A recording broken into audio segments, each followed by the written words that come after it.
प्रणाम मित्रों, स्वागत है आपका अमित के स्टडी चैनल पर। और आज की वीडियो में हम जानेंगे फैक्टर्स और मल्टीपल्स को कैसे फाइंड करते हैं। इससे पहले की वीडियो में मैंने फैक्टर्स और मल्टीपल्स का बेसिक के बारे में कुछ बातें की थी, कुछ चर्चा की थी और उसमें क्या डिफरेंस है, क्या अंतर है, तो उसके बारे में हम इससे पहली वीडियो में चर्चा कर चुके हैं। यदि किसी ने वो वीडियो नहीं देखी है तो आप सबसे पहले उस वीडियो को जरूर देख लेना। तो यहां पर हम बात कर रहे हैं कैसे फाइंड करेंगे। Find the factors and multiples of, यहां पर मैं कोई संख्या लिखूंगा तो जो भी यहां पे संख्या लिखी जाएगी उसी संख्या के हमें फैक्टर्स भी निकालने हैं और मल्टीपल्स भी। उसी संख्या के हमें गुणनखंड भी ज्ञात करने हैं और गुणज भी ज्ञात करने हैं। तो यहां पर मान लीजिए मैंने संख्या एक लिख दी है। यहां पर सबसे पहले मैं एक छोटी सी ही संख्या लिख देता हूं 12। लीजिए यहां पर मैंने 12 लिख दिया है। तो यहां पर हमें 12 के ही फैक्टर निकालने हैं और 12 के ही मल्टीपल्स निकालने हैं। तो देखिए किस प्रकार से हम इनको निकालते हैं। देखो सबसे पहले हम फैक्टर फाइंड करेंगे, सबसे पहले हम गुणनखंड निकालेंगे। तो गुणनखंड कैसे निकालेंगे, देखिए यहां पर मैं 12 के गुणनखंड निकालने वाला हूं।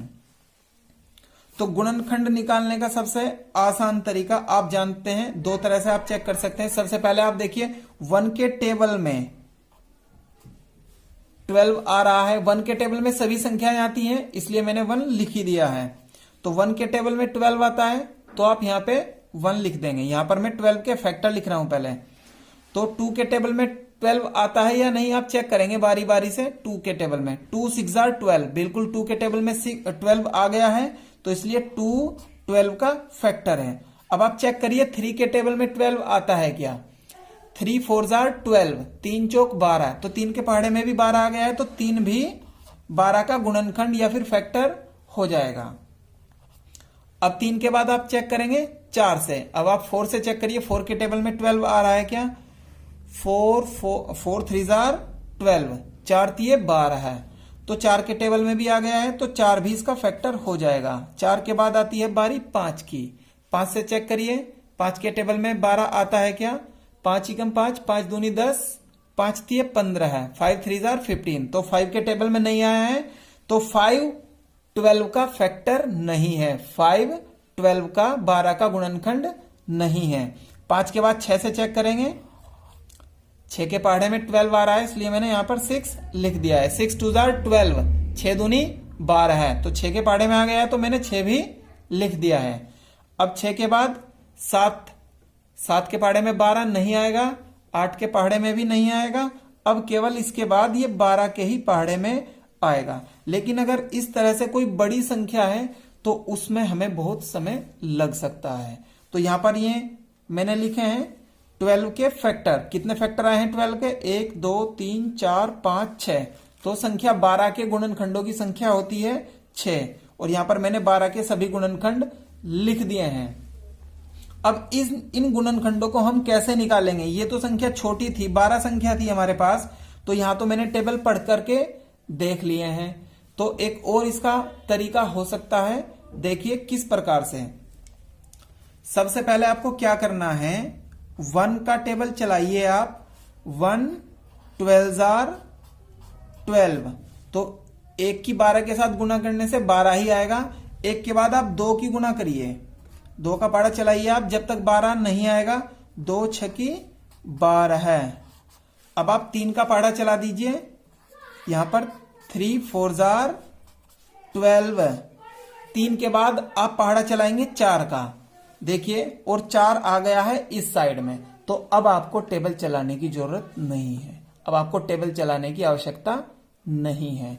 तो यहां पर 12 के सभी फैक्टर निकल चुके हैं। आपको क्रम से चलना है, पहले 1 से चेक करेंगे, 2 3 4, और जब तक आप चेक करते जाएंगे जब तक वही संख्या या उसके पास की संख्या इधर नहीं आ जाती, तब तक आपको केवल चेक करना है। और फिर ये सभी संख्याएं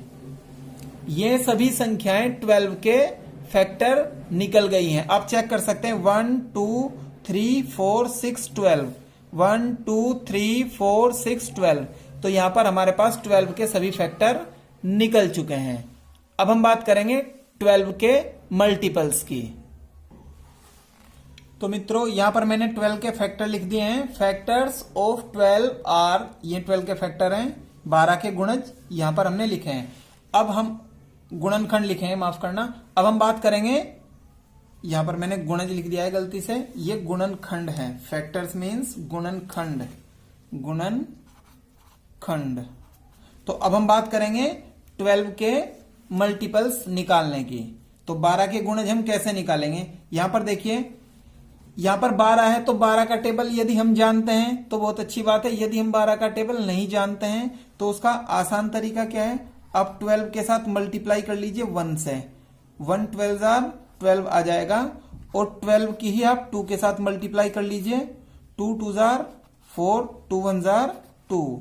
फिर आप 12 की 3 के साथ मल्टीप्लाई कर लेंगे। 3 2 जार 6, 3 1 जार 3। ऐसे ही आप 12 की 4 के साथ मल्टीप्लाई कर देंगे। 4 2 जार 8 और 4 1 जार 4। तो यहां पर मैंने 12 के 4 मल्टीपल्स फाइंड कर लिए हैं। यदि हमारे पास 12 संख्या ना हो करके 523 होता तो हम 523 का टेबल नहीं जानते हैं, तो उसके लिए हमें ऐसे ही निकालना पड़ता।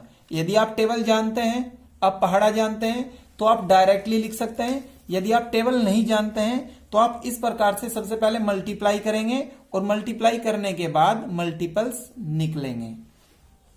तो देखिए यहां पर अब हम लिखते हैं मल्टीपल्स, MULTIPLES, मल्टीपल्स ऑफ 12।